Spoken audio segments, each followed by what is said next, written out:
ini persiapan umroh, mungkin perjalanannya besok ya Pak, tanggal 20. Jadi persiapan untuk keberangkatan umroh. Kita doakan Bapak Ibu ya, mudah-mudahan ibadah beliau diterima Allah Subhanahu wa taala. Amin ya rabbal alamin. Selanjutnya saya mengucapkan terima kasih atas nama SMK Negeri 1 Sangatta Utara Ibu yang telah menempuh perjalanan jauh, menyempatkan waktu, pikiran dan tenaganya untuk sekolah kami, untuk berbagi ilmu dengan kami. Mudah-mudahan ilmu yang akan kita terima 2 hari ini kita bisa serap menjadi inspirasi dan bisa kita terapkan untuk kemajuan SMK Negeri 1 Sangatta Utara, terutama anak-anak murid kita. Amin ya rabbal alamin. Kemudian pesan dari Bapak Kepala Sekolah, diharapkan Bapak Ibu bisa fokus mengikuti materi 2 hari ini, tetap semangat. Nanti untuk pembelajaran di kelas untuk 3 jam pertama tetap dikontrol Bapak Ibu ya, nanti jam 10 baru siswa dipulangkan. Sebagai informasi, hari ini sampai siang Bapak Ibu, tapi ada tugas mandiri. Jadi walaupun nggak sampai sore, ada yang dikerjakan Bapak Ibu, ada tugas dari Bu Dwi untuk pembelajaran persiapan besok. Jadi besok akan ditagih tugas mandirinya. Itu saja mungkin Ibu Bapak yang hadir pada kesempatan kali ini. Sebelum saya akhiri, saya mohon maaf apabila ada kata-kata yang tidak berkenan. Saya akhiri. Wassalamualaikum warahmatullahi wabarakatuh. Waalaikumsalam warahmatullahi wabarakatuh. Terima kasih Bu Farida. Sebelum dibuka, saya bacakan pantun dulu deh. Biarkan kayu menjadi abu, abunya putih bagaikan susu. Semangat menimba ilmu Bapak Ibu, semoga sehat dan bahagia selalu. Oke, saya lupa menyampaikan permintaan dari pengawas juga Bapak Ibu. Sebetulnya beliau berkenan hadir, cuma ada tugas ke Berau, jadi nggak bisa hadir, kami undang gitu. Jadi untuk kegiatan hari ini beliau juga nggak bisa hadir untuk membuka kegiatan. Untuk itu saya resmikan untuk workshop peningkatan kapabilitas GTK. Kita buka dengan baca basmalah bersama-sama. Bismillahirrahmanirrahim. Terima kasih. Acara selanjutnya workshop peningkatan kapabilitas GTK yang akan dibawakan oleh Ibu Dr. Andas Dwi Kora Hayuti MPD, yang akan dimoderatori oleh Bapak Zulkifli MPD. Kepada Pak Zulkifli saya persilahkan.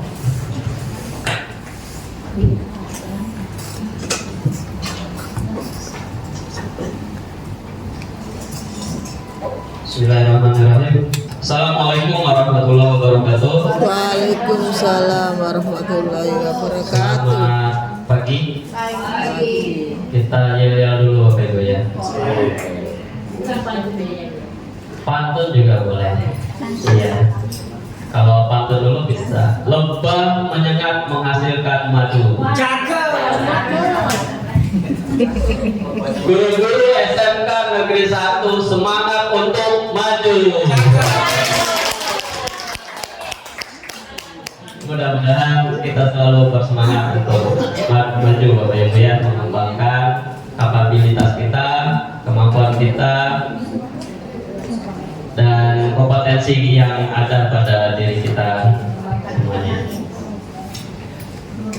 Bapak Ibu yang saya hormati, pada pagi hari ini kita melaksanakan yang namanya workshop terkait peningkatan kapabilitas GTK di SMK Negeri 1 Sangatta Utara, SMK Pusat Keunggulan yang akan dibawakan oleh Ibu Dr. Anda Dwi Kora Hayati MPD dari Widya Iswara Madya BPPP MPP Bisnis dan Pariwisata di Sawangan, Depok.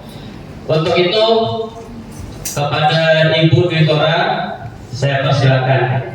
Silakan.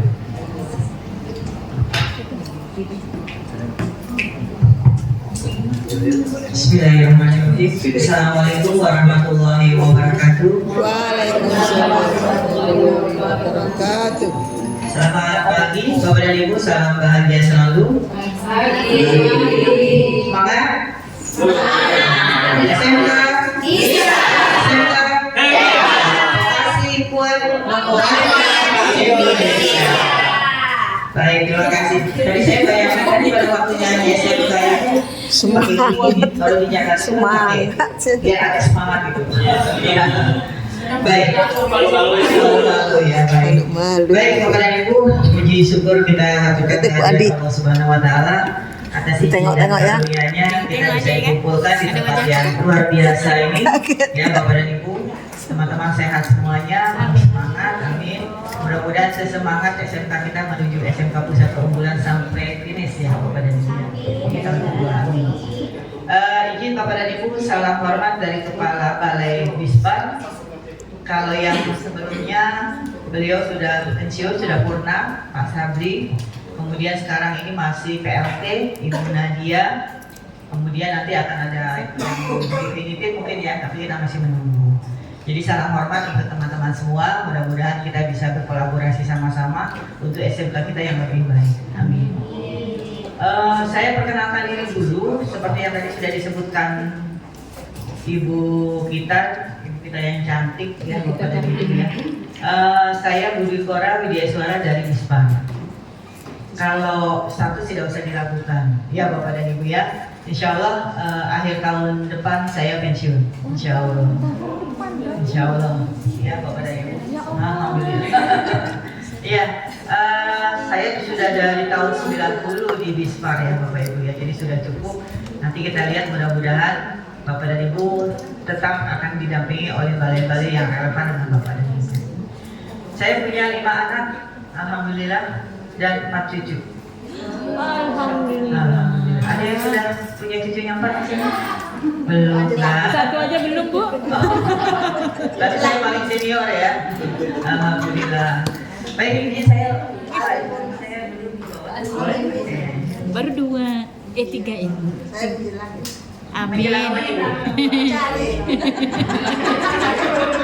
Dari mana? Baik ya.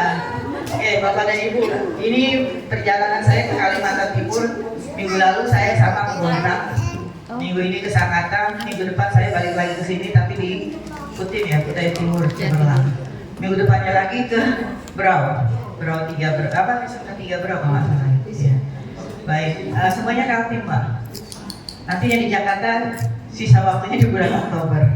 Baik Bapak dan Ibu. Nah, saya ditugaskan ke sini oleh teman-teman di sekolah kaitannya dengan ini. Kalau kita bicara judulnya peningkatan kapabilitas GTK di SMK Pusat Keunggulan, kira-kira Bapak dan Ibu mau dibahas apa ini? Saya yakin kalau SMK-nya saja sudah jadi SMK Pusat Keunggulan, pasti di dalamnya penuh dengan SDM yang luar biasa. Betul? Tapi jangan di luar terus ya, luar biasa. Oke.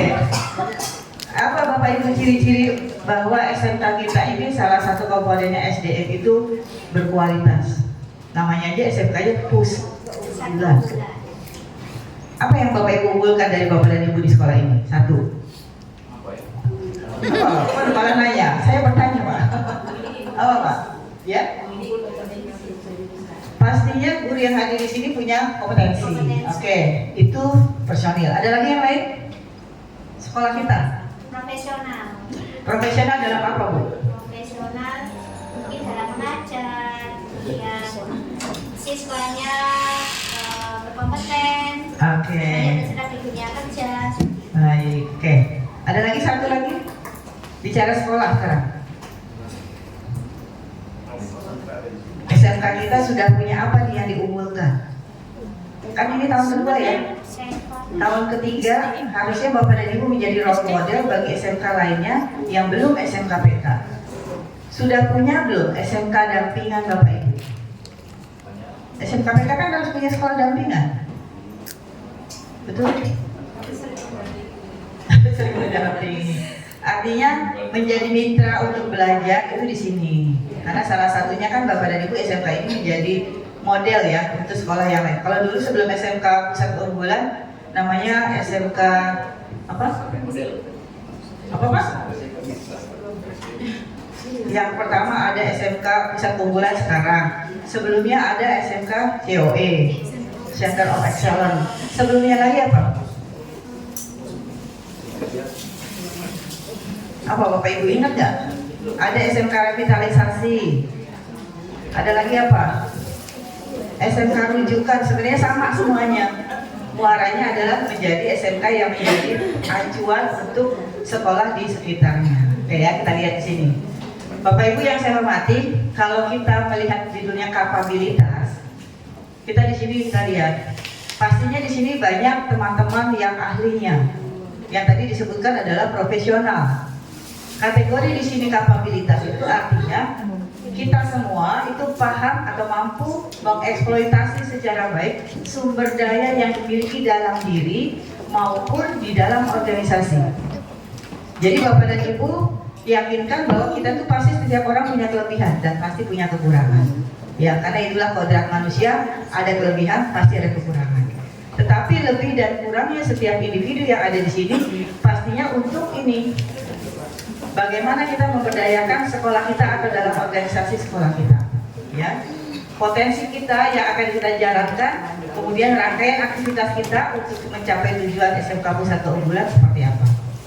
Jadi bukan hanya satu atau dua, tetapi di sini memuat dua, yang dimiliki oleh diri kita sendiri ataupun yang dimiliki oleh organisasi sekolah kita. Tadi saya dengar dari Bapak kan sudah punya apa namanya? Vocabulary. Oke, itu TEVA ya namanya. Yang isinya adalah kolaborasi dari beberapa jurusan.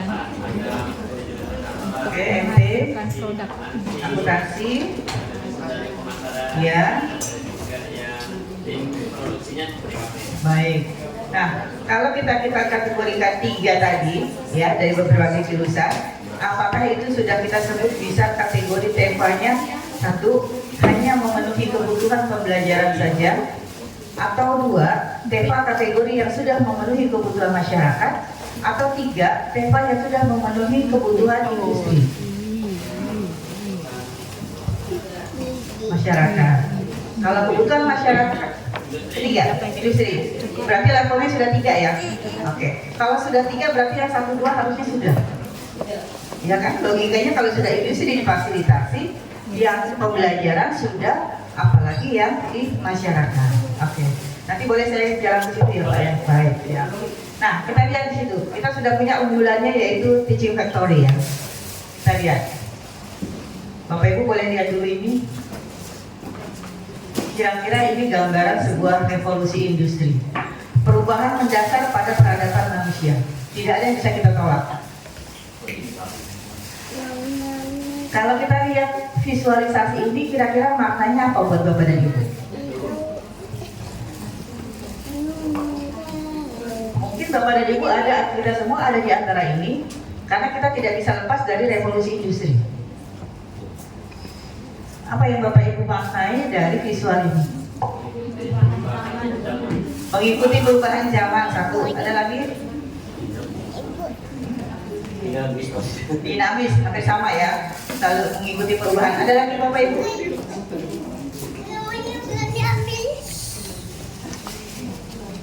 Ada tulisannya perubahan mendasar pada peradaban manusia. Apa tuh? Yang awalnya menggunakan manual, menggunakan teknologi. Teknologi siap Bu? Siap menerima Ya, perubahan. dulu kan Bapak dan Ibu datang ke bank ya, dilayani sama customer di BRI atau sini Pak linknya BRI ya? BRI. Sekarang kan Bapak Ibu tinggal pegang HP, tinggal transfer selesai. Nah, itu salah satu contoh. Artinya tidak mungkin kita tidak masuk di antara ini.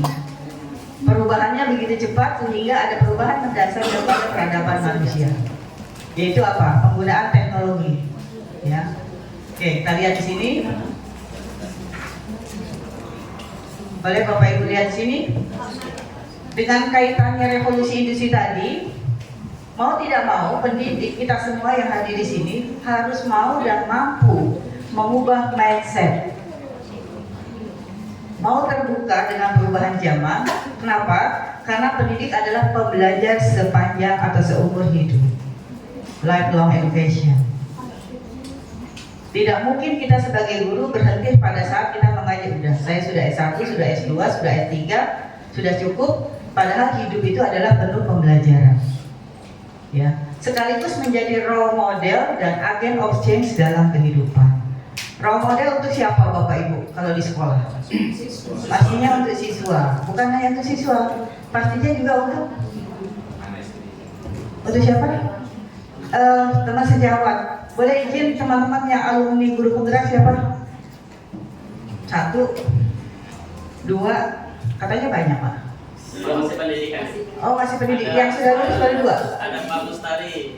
Yang masih proses mana? Kan tetap, iya belum alumni sih, masih proses. Ada? Oh 1, Ibu angkatan? 11. Oh masih berproses. Yang baru tahun ini ya? Oke. Sudah sampai modul 2.2 ya? Iya. Mau masuk 3 kan? Iya. Yang masih berproses di angkatan 11. Yang masih sudah selesai tapi belum dapat sertifikat ada? Sudah dapat semua, tapi cuma ada 3 ya? Ada 4. Oke. Oh iya Pak Panji, tapi 4 ya. Kemudian dari alumni ada yang sudah naik kelas jadi PT atau jadi pasil? Belum. Oh jadi pengawas. Yang mana itu? Yang ini? Oh yang belakang. Oh mau jadi pengawas. Oh, tapi kan memang salah satu pengawas kan punya sertifikat guru penggerak, ya baik. Oke. Nah Bapak Ibu ini. Jadi kalau kita lihat ciri-ciri pendidik abad 21 berani mengambil resiko, mampu menyesuaikan diri, menjadi pembelajar sepanjang hayat, mampu berkomunikasi, punya visi, memiliki kepemimpinan, khususnya pemimpinan pembelajaran, menjadi teladan dan mampu berkolaborasi. Kira-kira dari 1, 2, 3, 4, 5, 6, 7, 8 sudahkah semuanya kita punya? Cukup dalam hati saja Bapak Ibu. Ya, mudah-mudahan dan kita yakin dan percaya diri bahwa kita sudah punya di antara 8 ciri pendidik di abad 21. Bisa, ada. Kalaupun ada yang kurang, pastinya itu akan terus berkembang, ya. Oleh karena itu, seperti yang disampaikan di bawah, ini menurut beliau Pak Nelson Mandela, pendidikan adalah senjata paling ampuh yang bisa digunakan untuk mengubah dunia, termasuk anak didik kita dan sekolah kita. Nah, coba kita sama-sama lihat mindset atau perubahan pola pikir. Jadi yang paling penting untuk merubah pola pikir di sini yang pertama adalah fixed mindset. Pola pikir seseorang yang yakin bahwa apa yang dianutnya adalah yang paling benar. Pola pikir seseorang yang meyakini bahwa apa yang dianutnya adalah yang paling benar. Paling benar. Iya apa iya? Iya apa iya? Iya dan tidak gitu ya Bu ya. Kalau menurut saya kayaknya benar ya. Ragu ya. Cenderung menghindari tantangan-tantangan dan fokus berlebihan pada sesuatu yang sudah diketahuinya saja. Kira-kira apa nih contohnya atau maknanya? Apa? Itu fix ya, pola pikir yang sudah tertanam. Ya. Jadi kita yakin bahwa ada seseorang yang yakin bahwa apa yang dianutnya atau dikerjakan itu adalah yang paling benar. Ya. Dia cenderung menghindari tantangan dan fokus berlebihan pada sesuatu yang sudah dia tahu. Jadi dia yakin bahwa apa yang dipikirkan itu memang benar. Itu yang pertama, fixed mindset. Kalau kita lihat di bawahnya, grow mindset, pola pikir seseorang percaya bahwa kecerdasan dapat berkembang dengan baik jika dirinya menyadari bahwa belajar itu sepanjang hayat. Artinya apa? Menutup yang di atas, di situ adalah dia yang paling benar atau dia yang paling tahu. Tapi kalau yang ke bawahnya, grow mindset, itu adalah dia menyadari bahwa hidup itu adalah belajar sepanjang hayat. Tidak ada yang abadi, termasuk ilmu pengetahuan. Yang paling nggak abadi apa, Bu? Yang paling abadi apa, Bu? Ya, perubahan itu sendiri. Ya. Oleh karena itu di sini dikatakan punya keinginan untuk memperbaiki diri jika diberikan tantangan. Guru penggerak di sini. Yang selalu bergerak. Oke, mantap. Ini berharap guru penggerak alumninya harusnya menjadi role model juga ya. Iyalah. Sudah susah-susah belajar 6 bulan, 9 bulan ya? Oh 9 bulan, masih 9, udah lahir malah ya. Tapi kalau misalnya tidak menjadikan role model, dipertanyakan sertifikatnya. Logikanya kan Bapak dan Ibu yang guru penggerak sudah dapat sertifikat, itu kan lisensi. Tapi yang paling nyatanya adalah aksinya di lapangan. Bisa nggak apa ilmu yang sudah didapat itu ditunjukkan dalam perilaku sehari-harinya?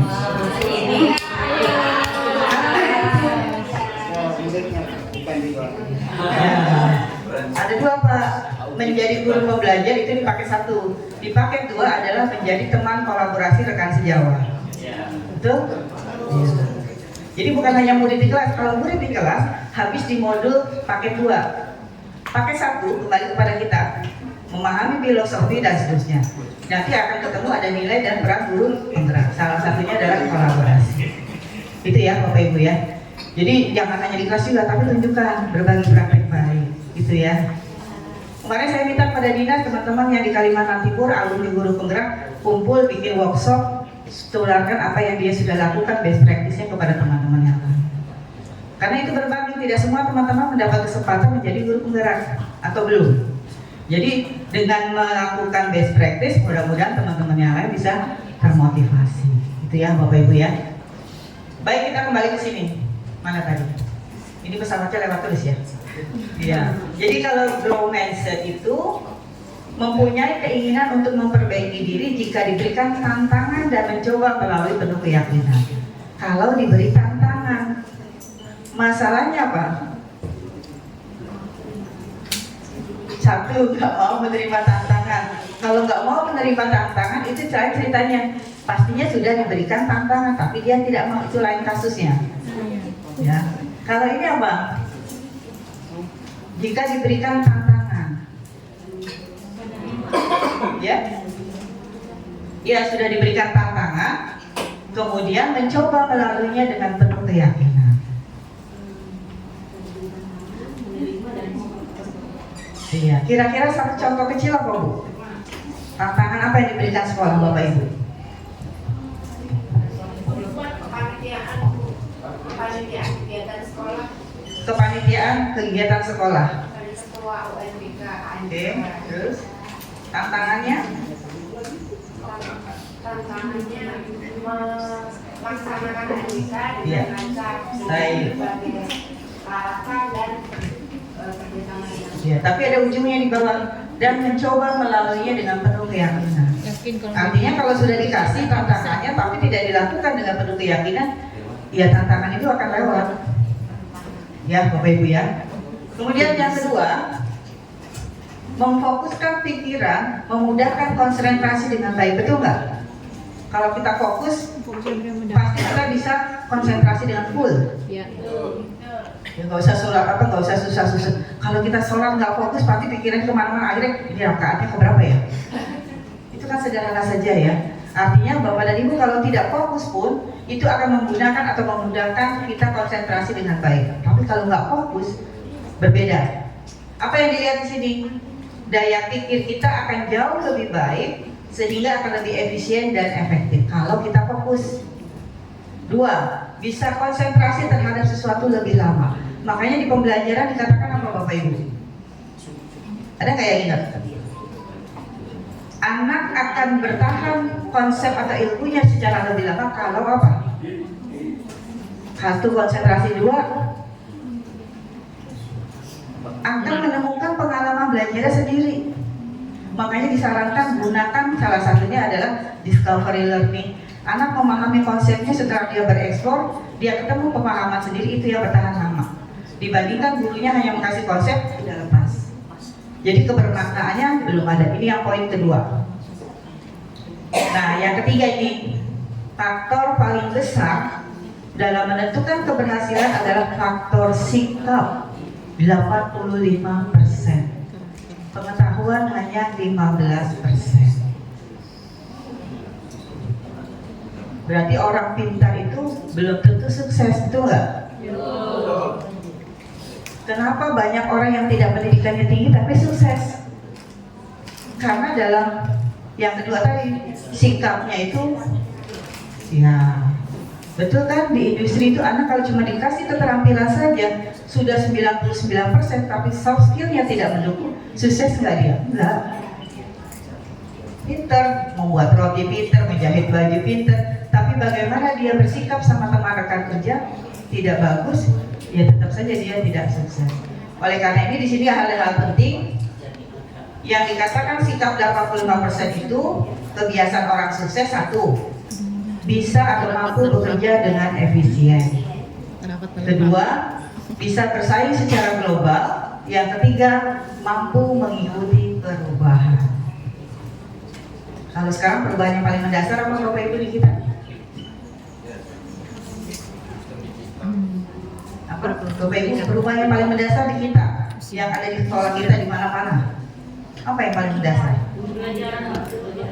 Pembelajaran digital itu sisi lain. Yang paling mendasar, yang setiap hari Bapak Ibu lakukan apa? Kan kita kurikulumnya menggunakan kurikulum Merdeka. Apa yang mendasarnya? Dari 2013 sekarang IKM, implementasi kurikulum Merdeka, yang paling mendasari perubahan itu apa? Satu, karakter. Memenuhi kebutuhan belajar murid. Satu, berarti apapun yang mau Bapak Ibu lakukan di kelas, pikirkan yang belajar itu murid. Tapi Bapak Ibu nanti kita lihat di dalam di dalam dokumennya, guru menyajikan A, guru memimpin diskusi. Kalau tanpa ditulis pun guru pasti sudah melakukan itu. Yang kita pikirkan adalah guru memikirkan muridnya belajar di mana. Bapak dan Ibu tidak menuliskan guru membuka pelajaran, guru menyampaikan teori, pasti akan dilakukan kan, tanpa ditulis di dokumen pembelajaran. Tapi yang kita pikirkan adalah bagaimana siswa itu kita ciptakan, kita kondisikan untuk bisa belajar. Itu yang paling dasar. Satu, tadi Bu Kapti sudah menyebutkan. Yang kedua apa? Tadi Bu mengatakan apa? Berkarakter. Apapun yang Bapak Ibu lakukan, muaranya pada profil pelajar Pancasila. Kenapa sampai di K13, kurikulum Merdeka ada 3 faktor, P5 atau P3 terintegrasi dalam setiap mata pelajaran, kan tetap ada kan? Ada. Satu. Kedua, P3 terintegrasi dalam ekskul, intra, kokurikuler. 2. 3, muncul lagi P5. Begitu kuatnya P3 itu tersirat di dalam 3 program sekolah, intra, ekskul, dan ko. Itulah yang menandakan yang tadi. Pentingnya mengintegrasikan nilai-nilai karakter dalam setiap aktivitas di sekolah. Nanti kita lihat apakah Bapak dan Ibu di dalam rancangan dokumennya tersirat perilaku tadi atau sikap tadi. Oke ya. Oke, mampu mengikuti perubahan. Mudah-mudahan di sekolah kita teman-teman tidak ada yang apa ya, kalau saya bilang ada yang mengatakan kurikulum ganti-ganti lagi. Ya ini aja lah katanya. Ya memang sekarang kondisinya ada perubahan. Yang pasti itu ya adalah perubahan. Sebenarnya kalau Bapak dan Ibu mau lihat, kurikulum itu tidak ada perubahan dari nol, tidak. Hanya ada istilah-istilah yang perlu dipahami lebih lama. Satu contoh, waktu di pedagogik 2007, masih ingat 4 kompetensi guru? Salah satunya pedagogik. Ya, profesional mata pelajarannya, ya kan? Yang pedagogik saja. Di antara 10 pedagogik, 4 ya, kepribadian, sosial, pedagogik, dan profesional. Yang saya angkat yang pedagogik. Di dalam 10 subdimensi pedagogik, nomor 1 apa? Ingat gak? Jangan bilang, gak ingat ya. 2007 gitu loh, saya belum lahir katanya. Wah, ingat nggak? Subdimensi dari pedagogik yang pertama ada 10 kan? Iya, kan ada 4 kompetensi: kepribadian, sosial, pedagogik, profesional. Masing-masing kompetensi tadi punya sub lagi. Nah, yang saya bahas yang akan pedagogi. Di antara 10 sub kompetensi pedagogi, yang nomor 1 apa? Ingat nggak? Lupa.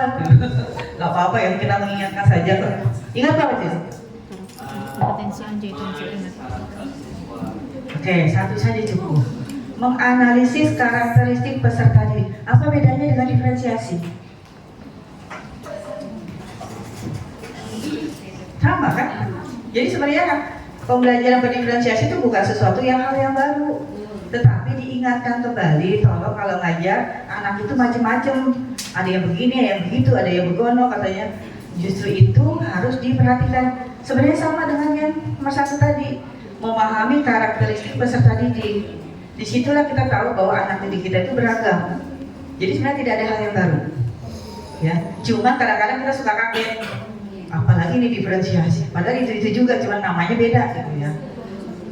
Jadi kita terkesima dengan sesuatu yang baru, kemasan baru. Padahal isinya sama aja. Ya. Oke, ini ya. Saya lanjutkan. Nah, Bapak dan Ibu, bagaimana kita bisa mengubah pola berpikir untuk sebuah perubahan besar, termasuk SMK kita, SMK Pusat Keunggulan. Judulnya saya udah keren, Pusat Keunggulan. Unggulannya mana nih? Pusat loh, ya. Sentral, kalau dulu namanya COE, Central of Excellence. Coba kita lihat, 1, ini mengubah pola pikir ya. Menciptakan keyakinan baru yang menarik pada diri sendiri. Gak usah orang lain lah, saya dulu. Ya, aku pasti bisa berubah menjadi lebih baik. Tidak ada manusia yang sempurna, tetapi saya akan bisa berubah jadi lebih baik. Ya, hebat sekali kalau manusia sudah menyatakan sempurna. Ya, tapi itu harus dimulai pada diri sendiri. Yang kedua, selalu melihat kegagalan dari sudut pandang yang berbeda. Kalau sekarang disebut positive thinking. Tidak ada sesuatu itu tidak ada maknanya, pasti ada pembelajaran pasti. Jadi Bapak dan Ibu jangan melihat kegagalan, ini siapa nih panitianya nih? Yang dicari yang panitianya. Kenapa ini jadi pembelajaran buat kita? Ketiga, tetap berpikir positif dan percaya bahwa kegagalan adalah sebagai kesempatan untuk belajar. Samakan dengan peribahasa apa Bapak Ibu? Yang nomor 3, guru bahasa Indonesia mana nih? Ya, guru bahasa Indonesia apa nih peribahasa yang ini nomor 3?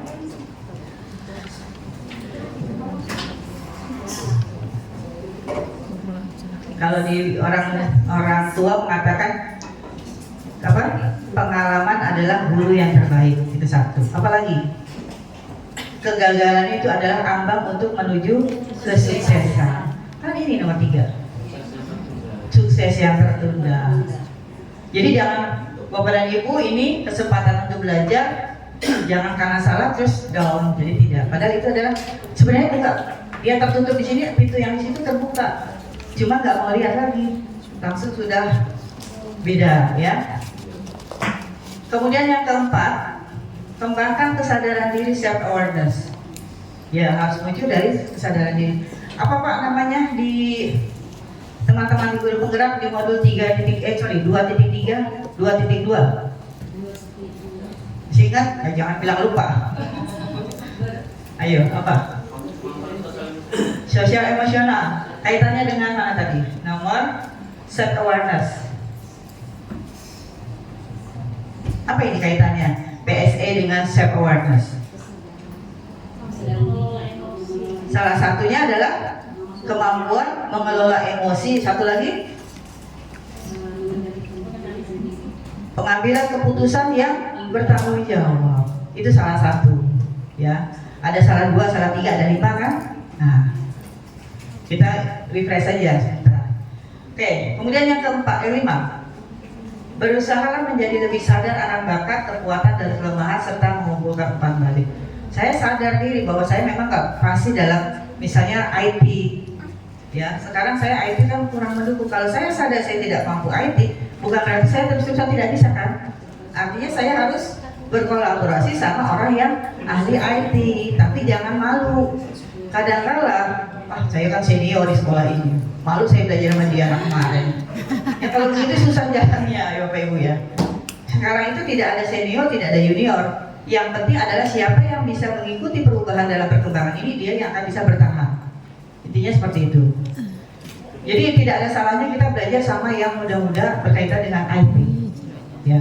Tapi ternyata Bapak Ibu, belajar IT itu ada sesuatu yang bikin kita menikmati sendiri pada akhirnya. Ya. Oke. Kemudian yang keenam, memiliki sikap ulet dan komitmen untuk belajar seumur hidup. Ya. Yang ketujuh, bersikap seperti gelas yang kosong yang perlu diisi dengan ilmu-ilmu di sekeliling dengan belajar ataupun caranya mentoring. Yang kedelapan, bersikap bersahabat dengan tantangan. Jadi jangan menghindari tantangan, tetapi justru tantangan itulah adalah sesuatu yang harus kita hadapi. Karena di sini tantangan dihindari, begitu di luar lebih banyak lagi tantangannya. Sama dengan murid. Ya.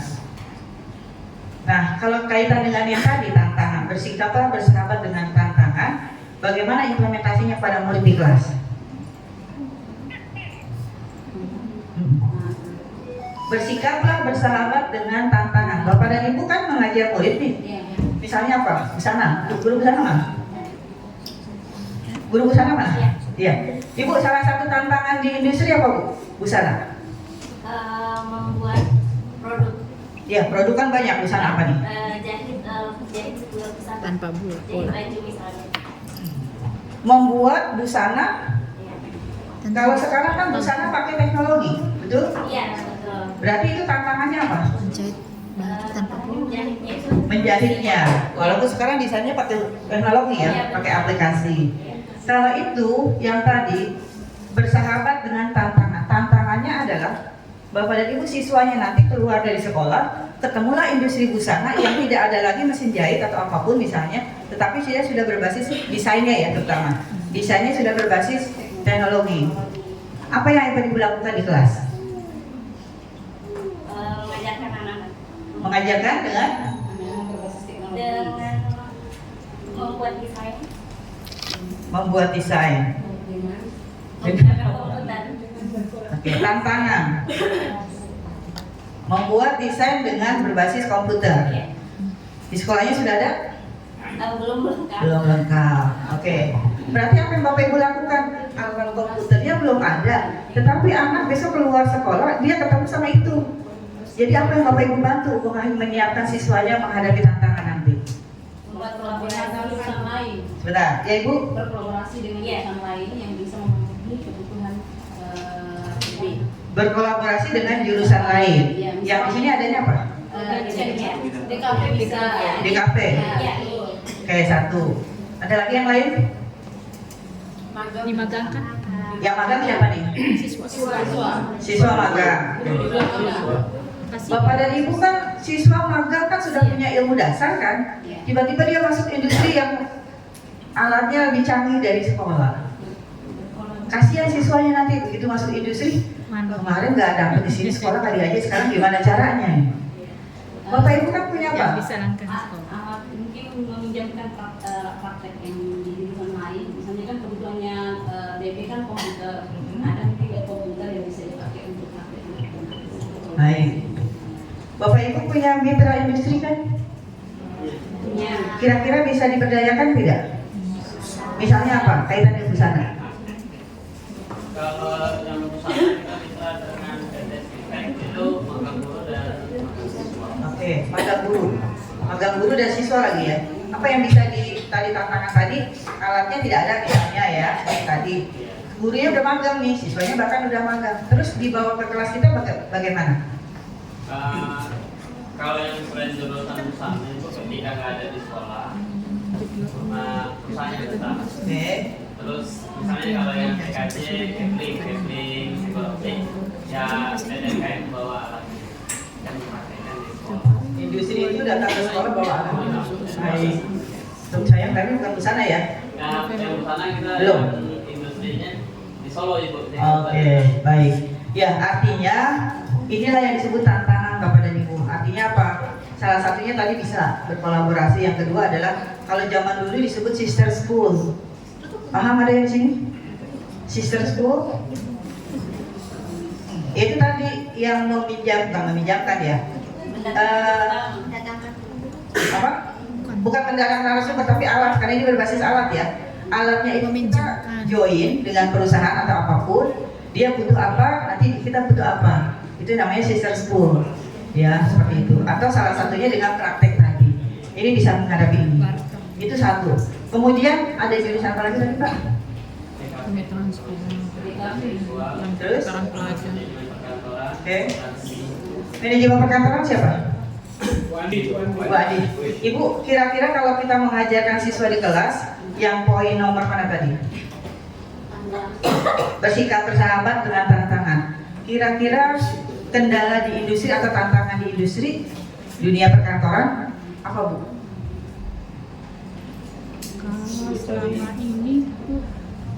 Kalau selama ini yang kami nyata real di lapangan, Ibu, ini kemampuan anak di dalam aplikasi. Aplikasi apa nih? Microsoft Word, Oke, Microsoft Word. Ya, Oke. itu yang kekurangan sekali anak-anak Microsoft Office. Microsoft Office anaknya Ya. kurang. Iya, Ibu, itu tantangan. Oke. Terus selain itu, Kearsipan, Ibu, arsipannya kenapa? mengarsipkan mengarsipkan dokumen Ya. itu masih kurang karena kami peralatannya masih kurang, Ibu. Baik. Pertanyaan saya, kalau kearsipan di dunia kerja, Yep. biasanya kendala atau tantangan atau kemungkinan sesuatu di luar dugaan kita terjadi apa, Bu? Masalahnya? Bukan belajar, bekerja tapi di bidang kearsipan, biasanya apa? Selama ini Ibu di perusahaan itu mereka mempunyai aplikasi sendiri dan mengarsipkan, Oke. sehingga ilmu yang anak-anak punya di sini itu istilahnya tidak terlalu masuk ke dalam situ ke industri. Oke, baik. Sementara Ibu mengajarkan katakan misalnya A, Ya, ternyata di industri A-nya A1. ya, sistem yang kami ajarkan ini ada 5 sistem, Ibu. Ya. Ternyata di perusahaan itu ada sistem yang lain. Nah itu. Ya. Bagaimana Ibu memfasilitasi murid-muridnya nanti begitu di industri ada hal yang berbeda? Iya. Ya. Makanya kami ini ada guru tamu, Ibu, biasa. Oke, Ya, guru dari tamu. industri. Baik. Guru tamu itu hanya sebatas teknis tentang aplikasi tadi. Aplikasi yang digunakan di sana di perusahaan tersebut. Baik. Oke, pertanyaan saya gini, Bapak Ibu tadi yang asesor di sini siapa? Izin boleh angkat tangan yang asesor. Asesor. Sebagian besar, tapi nggak ada yang mau angkat tangan masalahnya. Ibu saya tanya, kalau kita mengajar di sekolah, kita menerapkan 5 dimensi kompetensi nggak? Menerapkan, Ibu. Contohnya? Contohnya untuk dimensi kompetensi tes manajemen skill, Oke. misalnya ya, itu ketika siswa di kelas diberikan satu tugas pokok, misalnya untuk kebetulan saya mengajar TKJ, Bu. Ya. Jadi siswa diberikan tugas kelompok untuk membuat sebuah kabel. Nih, Nah, buat kabel. Ya, pada saat membuat kabel itu, ya guru menginstruksikan juga kepada siswa untuk mencatat terlebih dahulu spesifikasi yang dibutuhkan dalam merancang sebuah kabel itu. Baik. Jadi siswa akan berlatih secara tidak langsung, siswa akan dilatih untuk bisa memanajemen tugas dua tugas yang sama di waktu yang bersamaan. Task skill. Itu task skill atau task management skill? Task management skill. Oh, kan? Saya tanyanya task skill. Oh, yang task skill itu di satu tugas saja, Bu. Satu tugas Misal saja. anak-anak diminta untuk merancang sebuah kabel, berarti menyelesaikan satu task skill itu aja. Baik. Kalau misalnya pada waktu merakit kabel ya, tiba-tiba kabelnya putus, nggak nyala nih aplikasinya. Apa yang harus dilakukan murid? Menganalisa terlebih dahulu kerusakannya di mana. Bisa jadi dari sisi penyusunan kabelnya kurang tepat, atau mungkin dari perangkatnya yang memang belum support. Kadang biasanya ada beberapa faktor, Ibu. Kalau berdasarkan pengalaman itu tadi, biasanya siswanya kurang teliti dalam menyusun susunan kabelnya.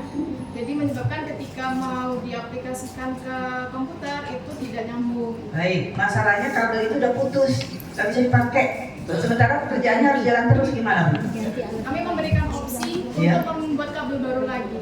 Oh, kabel baru. Karena biasanya kalau sudah putus itu dipotong ujungnya, anak-anak harus menyusun lagi. Kalau di sekolah mungkin bisa membuat kabel baru, tapi kalau di industri tidak mungkin dia membuat kabel baru. Time is money kalau di industri.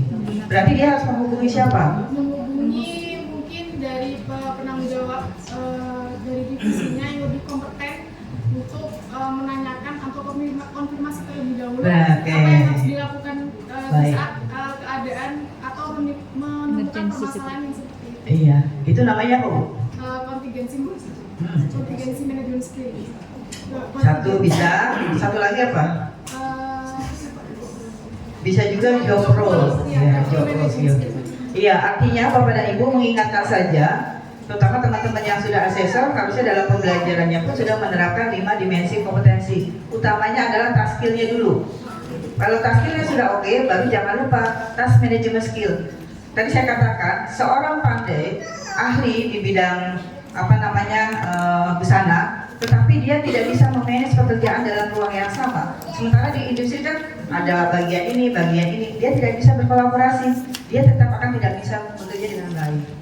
Makanya untuk produktif khususnya, tolong itu nanti diingatkan, tantangannya itu adalah dengan menerapkan 5 dimensi kompetensi. Jadi sebenarnya bukan hanya teman-teman yang asesor, harusnya teman-teman produktif pun sudah mulai menerapkan itu. Begitu ya Bapak Ibu ya? Oke. Kemudian yang ke-9, mempersiapkan diri dalam mencapai tujuan akan ada beberapa tantangan serta ada kemungkinan untuk gagal. Ini yang mungkin salah satunya kita sebut dengan contingency management skill. Sesuatu terjadi di luar dugaan. Misalnya UPL atau ULP sekarang. ULP sekarang.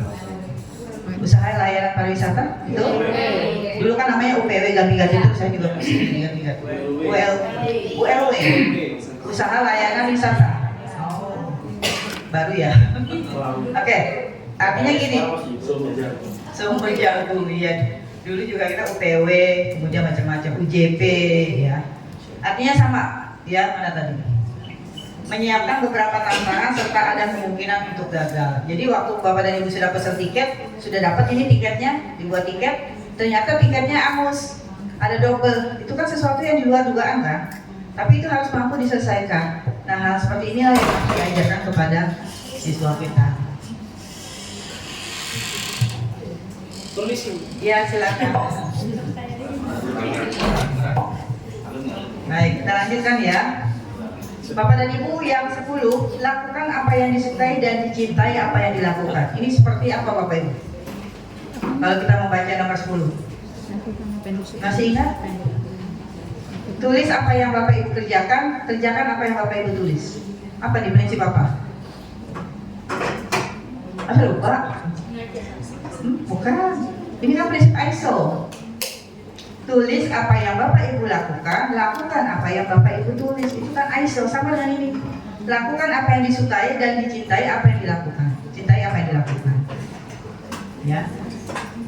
Jadi yang ke-11, akan lebih mudah untuk berhasil bersemangat dan benar-benar menyukai dengan apa yang dilakukan. Jadi akan jauh lebih mudah untuk berhasil bersemangat dan benar-benar menyukai apa yang dilakukan. Jadi Bapak dan Ibu kembali lagi, cintai profesi kita. Kalau kita jadi nggak cinta sih, apa lagi yang mau mencintai pekerjaan kita sebagai guru. Yang terakhir, nah ini, menginspirasi dan terinspirasi oleh orang lain. Jangan ada yang mau buat bagus, dia kan mentang-mentang anak guru penggerak gitu ya. Biasalah, saya suka begitu ya. Jadi justru harusnya kita bisa lihat, oh kalau bukan itu bisa menemukan, coba ya kita belajar dari situ. Ini tadi, menginspirasi atau terinspirasi oleh orang lain. Dia bisa, kenapa saya tidak? Saya coba itu.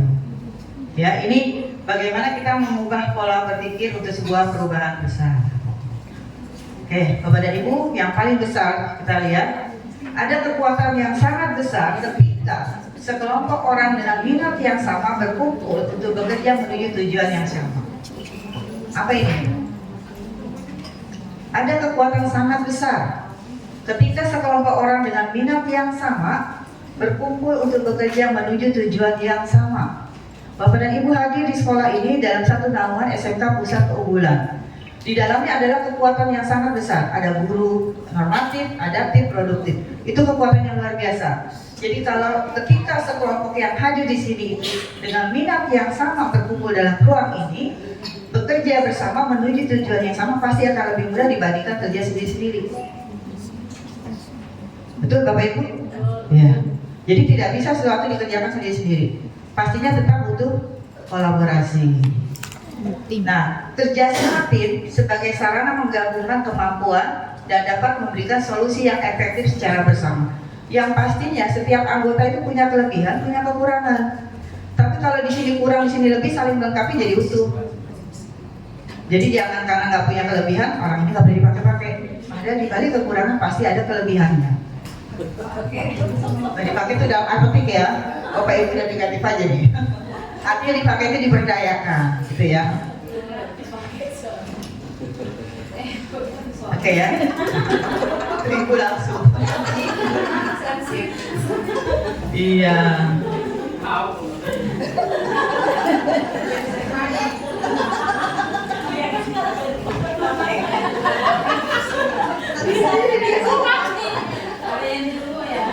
Iya.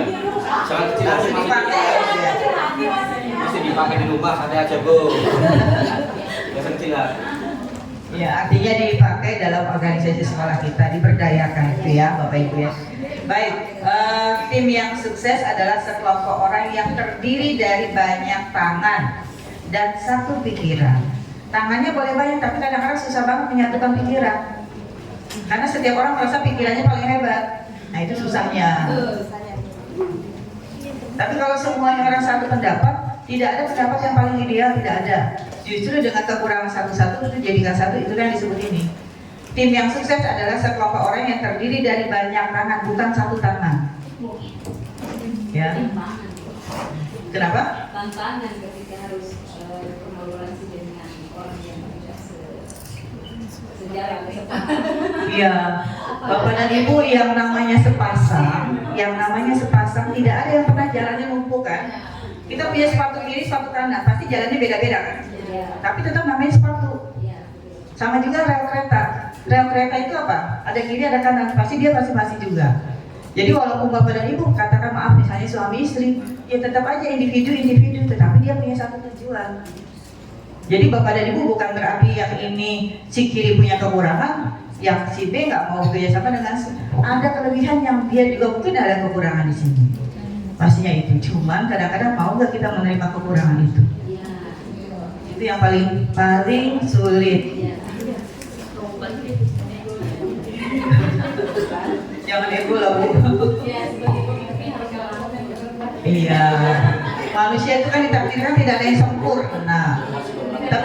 Tapi jangan kalah teletabis ya. Berpelukan gitu. Oke, saya lanjut ya. Nah, Bapak dan Ibu, ini SMK kita, SMK Pusat Keunggulan dengan 18I. Ya. Nah, kalau kita lihat di sini, antara lain mulai dari satu, kurikulum disusun bersama, pasti dengan industri. Pembelajaran berbasis proyek real, jumlah dan peran guru, instruktur dan industri dari dunia kerja ditingkatkan. Praktek kerja lapangan minimal 1 semester. Kemudian yang kelima, sertifikasi kompetensi, Yang keenam, update teknologi dan pelatihan bagi guru atau instruktur. Yang ketujuh, ada riset terapan. Yang kedelapan, komitmen serapan atau daya serap. Dan terakhir adalah link and match. Dari 1, 2, 3, 4, 5, 6, 8 semuanya sudah berjalan kan? Yakin? Yakin ya? Yakin Pak? Berproses. Oke. Oke, nanti kita lihat karena kita nanti kaitannya dengan pembelajaran ya. Nanti kita lihat di antara ini ada 1, 2 mungkin yang kita lihat pembelajarannya ya. 1 di 2, kemudian yang lainnya belum. Mungkin yang 18 itu tadi. Oke ya, saya lanjutkan. Nah, lari ke guru. Bapak Ibu sudah familiar dengan ini ya? Sudah apa belum? Belum. Modal kompetensi guru sama nggak dengan SKG, standar kompetensi guru 2017? 2007 sorry. Sama nggak? Bapak Ibu kan tadi saya sampaikan SKG standar kompetensi guru ada kepribadian, sosial, pedagogik dan profesional. Ini sama nggak isinya? Sama yakin? Jangan ragu-ragu. Sama. Ini perjanjian 2626 loh. Ya. Tahun 2023. Kalau yang SKG tahun berapa? 2007. Udah lama itu. Ini 2023. Kita lihat saja ya untuk memiliki gambaran. Ya. Bapak dan Ibu, isinya sama, kompetensinya tetap kepribadian, sosial, pedagogik dan profesional. Tetapi di dalam model ini dia punya indikator dan subindikator. Ini contoh. Yang pedagogik punya indikatornya 1, 2, 3. Yang diukur pedagogiknya itu adalah bagaimana lingkungan pembelajaran yang aman dan nyaman. Yang kedua, pembelajaran efektif yang berpusat pada peserta didik. Yang ketiga, asesmen umpan balik dan pelaporan. Sebenarnya kuncinya 3, perencanaan, pelaksanaan, dan penilaian. Tetapi ini dijabarkan seperti ini. Kenapa ada lingkungan pembelajaran yang aman? Ingat di rapor pendidikan Bapak Ibu ada komponen apa? Di rapor pendidikan ada apa yang mencerminkan nomor 1? Lingkungan.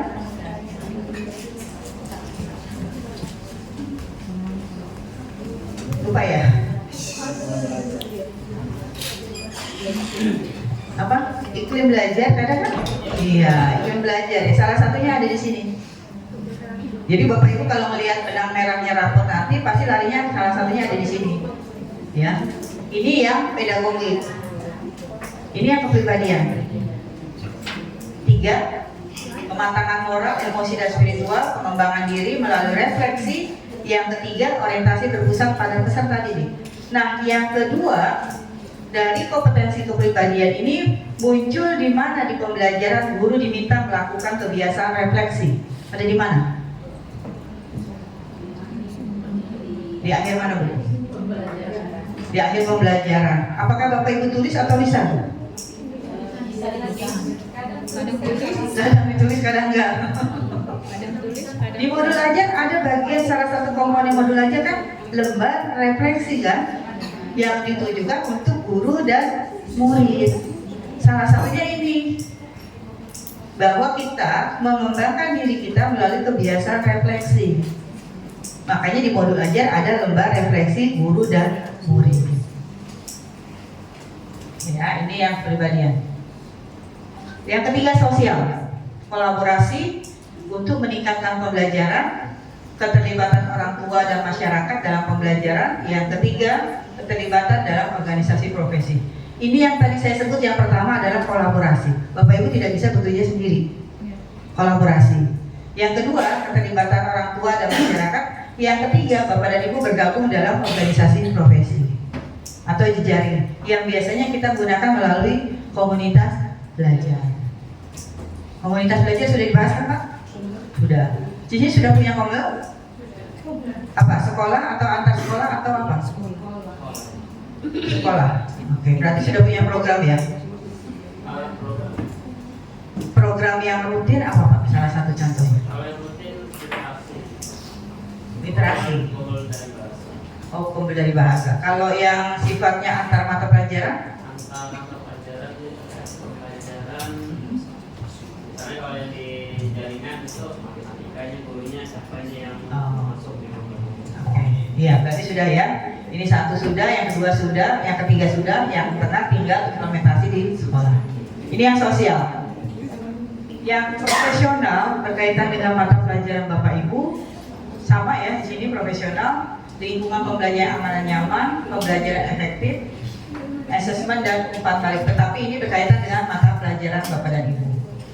Nah, masing-masing kompetensi pedagogik, sosial, kepribadian dan seterusnya itu dikategorikan pada 1, 2, 3, 4, 5 level. Level 1 memahami, level 2 menerapkan, level 3 evaluasi, level 4 kolaborasi, 5 membimbing. Kira-kira Bapak dan Ibu sudah di level mana?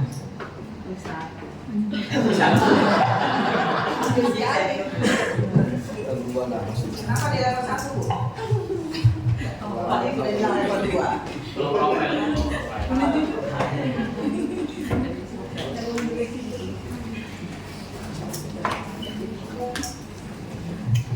Kenapa Bu level 1 baru paham, Bu? Enggak lah, kalau sudah mengajar sekian puluh tahun pasti nggak level 1 harusnya ya. Tapi nggak tahu, yang bisa refleksi adalah Bapak dan Ibu.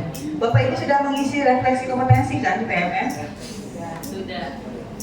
Sudah diisi habis 1-2. Kan setiap PTK wajib diisi kan? Oke. Siapa yang mau sharing? Kira-kira dari refleksi Bapak Ibu di PMM, posisi saya di mana? Katakan yang pedagogi saja. Ya, kan tadi ada 4 ya, kepribadian, sosial, pedagogi, profesional. Yang pedagogi, kira-kira posisinya di mana nih? Berdasarkan hasil refleksi di PMM.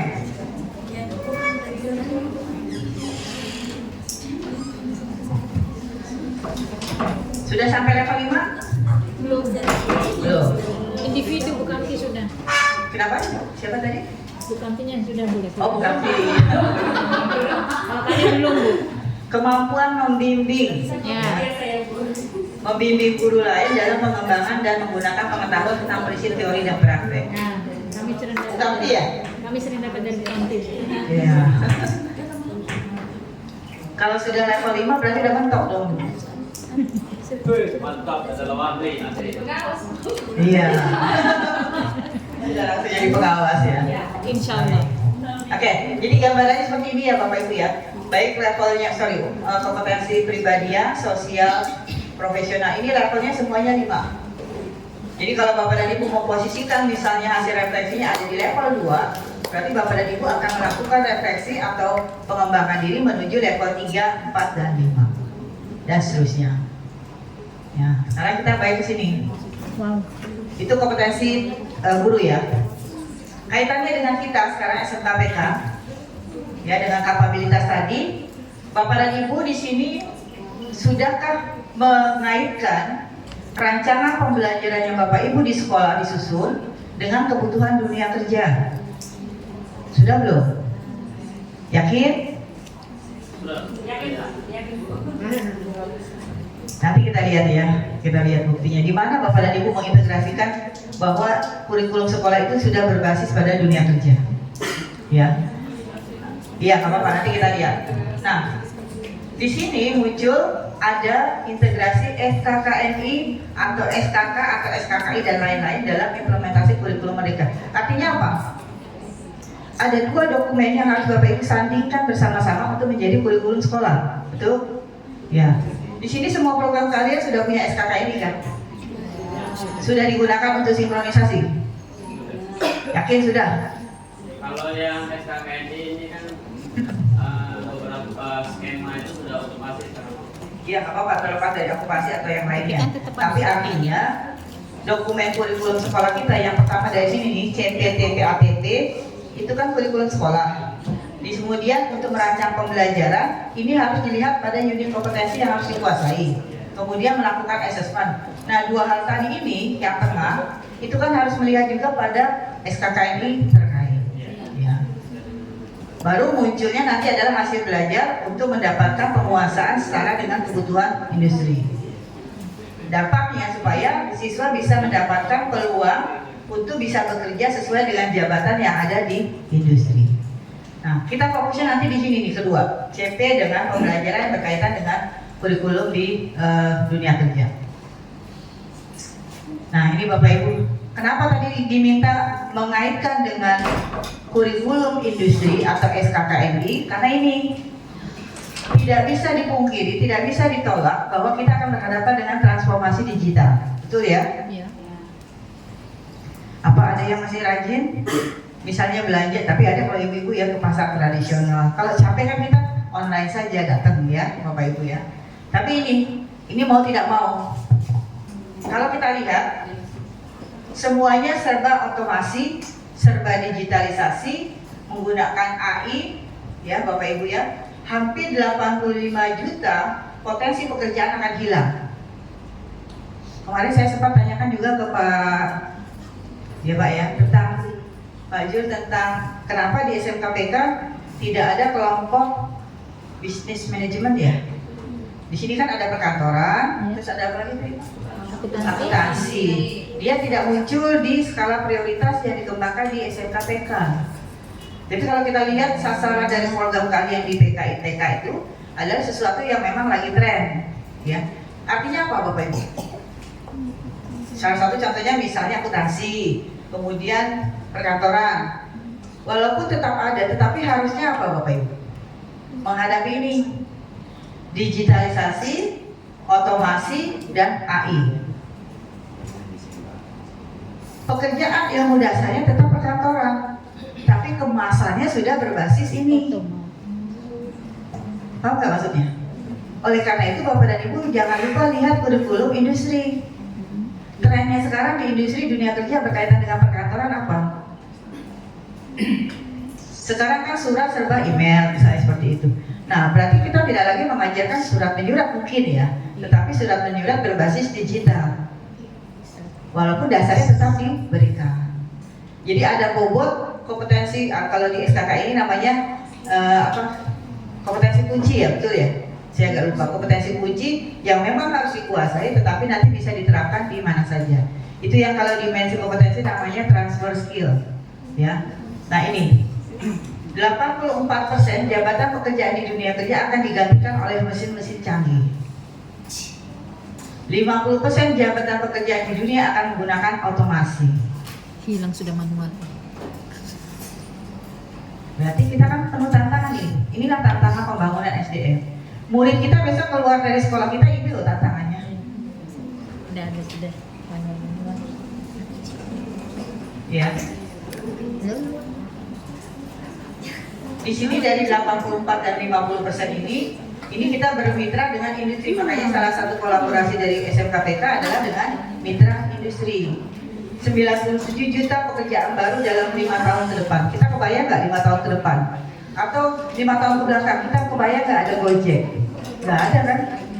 Tiba-tiba Gojek lagi tren. Nggak usah susah-susah, nggak usah beli mobil Bu, naik Gojek aja. Ya, itu sesuatu yang di luar dugaan kita. Tapi kita hadapi. Ya ini. 50% pekerjaan perlu di reskilling, 40% pekerja perlu ganti skill. Seperti tadi, biasanya membuat laporan rapat dinas. Nah sekarang mungkin nggak 40% pekerja perlu ganti skill. Misalnya tadi, ada guru perkantoran tadi mengajarkan membuat notulen rapat. Dulu kan mengajarkan ya manual. Kira-kira kalau diganti skillnya menjadi apa ya? Oh ada lagi yang lain? Banyak Bu. Oh banyak. Kira-kira apa Pak? Izin Iya, Pak. ini berarti yuk. Izin. Kalau di perkantoran kan mengajarkan misalnya bagaimana membuat catatan rapat atau notula. Ya. Nah sekarang kan di sini tantangannya adalah kemungkinan ke depan 50% pekerja perlu di re-upskilling atau reskilling. Ya, kemudian 40% pekerja perlu ganti skill. Nah, dengan ilmu dasar perkantoran yang tentang membuat notulen rapat, kira-kira perlu diinsertkan apa Pak? Supaya tidak hilang, tetapi perlu disesuaikan skillnya. Anak murid kita, maksudnya siswa kita. Ya, ini kemampuan pengolahan teknologi. Pengolahan teknologi, contohnya apa Pak? Notula itu kan mencatat. Iya. Nanti ke depannya kita buat perekam dan kemudian atau mencatat di perangkat bukan lagi di kertas. Di kemampuan dan kemampuan memprofesionalkan teknologi yang berbeda dengan profesionalnya. Berarti salah satu alat bantunya adalah rekaman ya, record. Ya. Oke. Baik, itu salah satu contoh saja. Tiba-tiba alat recordnya sudah canggih lagi, diganti lagi. Mau nggak mau kan otomatis pembelajaran pun harus disesuaikan, di-switch lagi. Itu baru perkantoran. Yang lain pasti sama. Artinya kemungkinan ini betul apa tidak Bapak Ibu? Betul. Betul kan? Ya. Mau tidak mau kalau kita tidak mengikuti ini kita akan tertinggal. Iya, mau tidak mau, suka tidak suka, ya ini yang terjadi. Dulu kita paling takut naik taksi kan, sekarang nggak ada lagi Bu angkutan umum, adanya Grab. Tapi kalau kita nggak punya aplikasi di Grab, kita yang susah sendiri. Ya. Maksim. Oh iya contohnya. Iya betul. Oke, nah kaitan dengan topik kita peningkatan kapabilitas GTK SMK Pusat Keunggulan, yang pertama kali adalah ini. Kurikulum di sekolah kita harus mampu memberikan pengalaman belajar dan membantu siswa mengembangkan potensi dirinya, menguasai kompetensi dan seterusnya. Kuncinya ini Bapak Ibu, memberikan pengalaman belajar. Kalau sudah ditulis memberikan pengalaman belajar, Bapak dan Ibu pasti ingat dokumen perencanaan pembelajaran. Kira-kira yang membuat pengalaman belajar ini adanya di mana? Kalau guru kan ada 3 ya, perencanaan pembelajaran, pelaksanaan pembelajaran, dan evaluasi dan tindak lanjut pembelajaran. Di sini dikatakan memberikan pengalaman belajar. Sebelum pelaksanaan pasti Bu buat perencanaan kan? Nah itu munculnya di mana? Salah satunya modul. Sebelum modul kan? Ya. Skenario pembelajaran. Apakah skenario pembelajaran Bapak Ibu? Nanti kita lihat ya. Yang kemarin ini saya buka ya. Izin nanti saya buka yang itu. Apakah yang tertulis di contoh tadi, nanti kita buka, sudah memberikan pengalaman real bagi siswa untuk ini, pengalaman belajar, dan membantu siswa mengembangkan potensi dirinya, menguasai kompetensi yang dibutuhkan, yang seterusnya. Jadi kuncinya ini. Nanti kita lihat sama-sama apakah kurikulum kita, satu kurikulum mampu memberikan pengalaman belajar satu. Yang kedua, dokumen perencanaan pembelajaran sudahkah mengingatkan apa yang dilakukan murid dalam proses belajarnya, atau pengalaman belajar apa yang Bapak Ibu kondisikan di skenario atau modul ajar Bapak dan Ibu. Ini ya Bapak Ibu, nanti kita lihat sama-sama. Oke, kemudian ini yang pertama. Yang kedua, tadi adalah kurikulumnya. Kalau yang kedua adalah kualitasnya, ini baru pelaksanaan. Tadi yang saya balik tadi, ini kurikulum ya, dokumen besarnya. Berarti adanya di analisis CPTPATP, itu kan dari bedahnya kurikulum sekolah. Kemudian kita lihat pada kurikulum industri SKKNI, kita mention, jadilah kurikulum hasil sinkronisasi. Itu kurikulum berbasis industri, nanti kita akan lihat. Kemudian yang kedua, dari dokumen kurikulum, bagaimana kualitas pembelajarannya? Perhatikan 1, 2, 3, 4, 5, 6, 7. Apakah metode pengembangan kurikulum berdasarkan pada analisis jabatan? Kalau tadi disebut skema ya?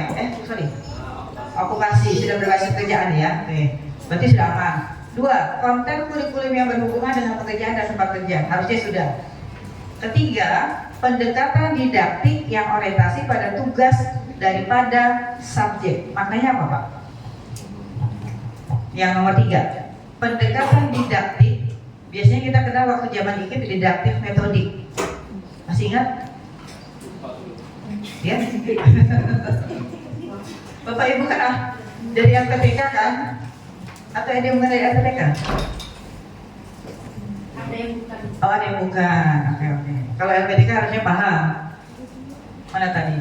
Pendekatan didaktik orientasinya pada tugas daripada berorientasi pada subjek. Apa dia artinya?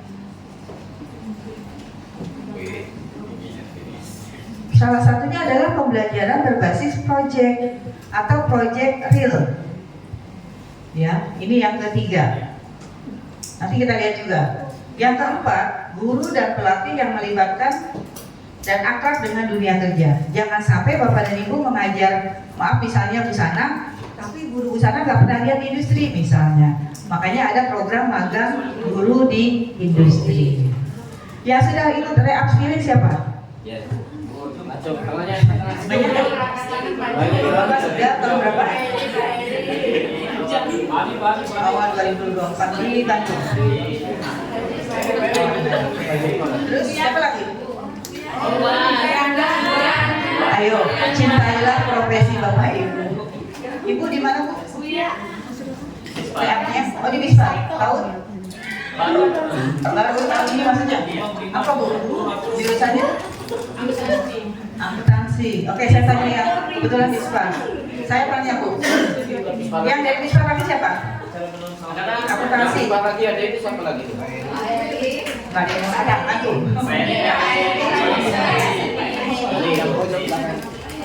Pak Heri mana Pak Heri? Oke, Bapak upskillingnya di mana? Saya di Balai Besar Pendamping untuk Pendidikan Vokasi di Seni Budaya. Oh Jogja. Oke, bidangnya apa Pak? Saya bidangnya desain komunikasi visual. Oh iya visual. Jogja. Yang Bispa cuma satu. Ada lagi? Bukan. Bapak nggak ada Bapak.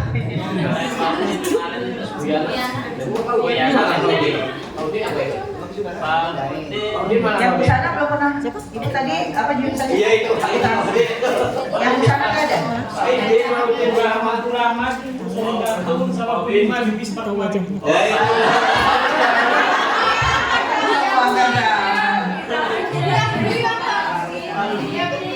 Nggak ditanya kok Bu, kita sharing aja. Yang mana mau izin? Bapak apa Pak? Oh Masara. Oke, satu lagi tadi siapa? Masara juga Pak. Oh, Masara banyak ya. Baik. Baik, teman-teman yang dari Bispa. Kebetulan saya orang Bispa, jadi saya nanyanya yang dari Bispa aja dulu. Di RTL-nya re-upskilling apa Pak? Maaf sebentar, sudah diseminasi belum?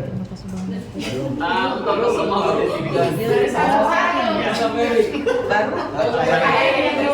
Yang lain belum? Oke. Iya iya Pak, lanjut Pak.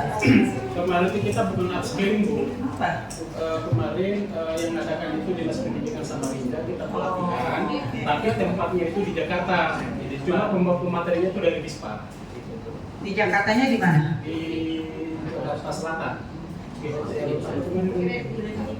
Grand Diga. Oh, berarti ini yang dari dinas ya? Iya. Karena waktu itu saya ikut juga nyusun, jadi beberapa balai dikumpulkan di hotel apa, dinas mengadakan re-upskilling mandiri, gitu ya? Oke. Tapi kan programnya sama ya? Ada RTL nggak? RTL-nya kita kemarin kita semua satu sekolah. Oh, sekolah mandiri. tidak individual ya? Siapa lagi tadi sama ya? Saya Bu Seri Tatung, Bu Rahma, sama Bu Nima. Apa Pak? Boleh RTL-nya apa? Boleh saya buka Bu? Oh boleh. Silakan dulu lah. Silakan.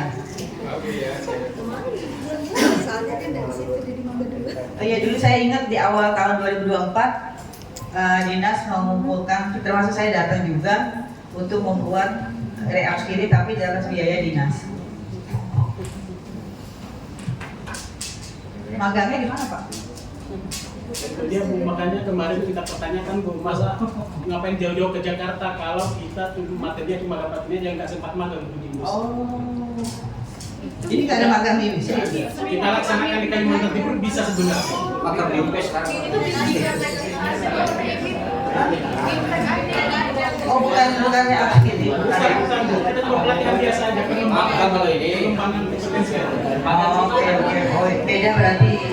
Maksud saya yang ada in. Oh nggak ada, bukan. Saya ralat berarti.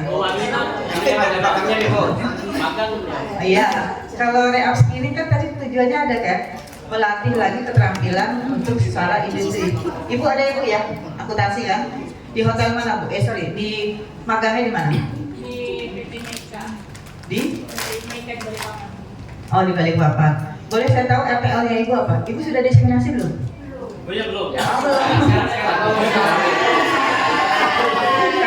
Kalau saya Pak, teman-teman yang RTL saya minta teman-teman presentasi dulu di depan dapatnya apa gitu. Siap.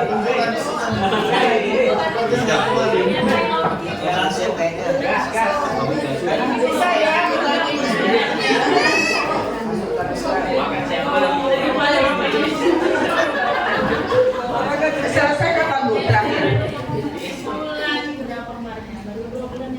Dua bulan yang lalu.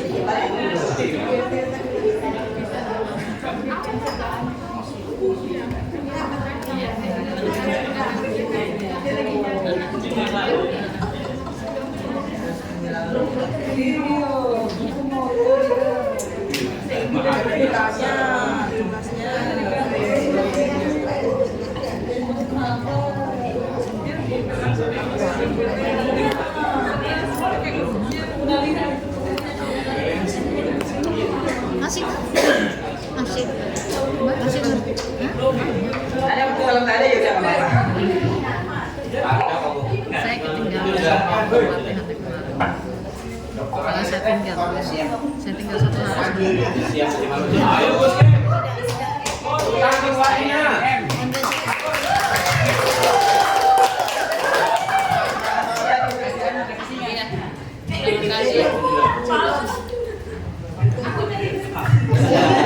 Ya udah, oke, nggak apa-apa. Ini aja Bu, nggak apa-apa. Saya mau tanya saja Bu, RTL-nya apa Bu? Yang Ibu rencanakan akan diproyekkan, itu kan? Iya.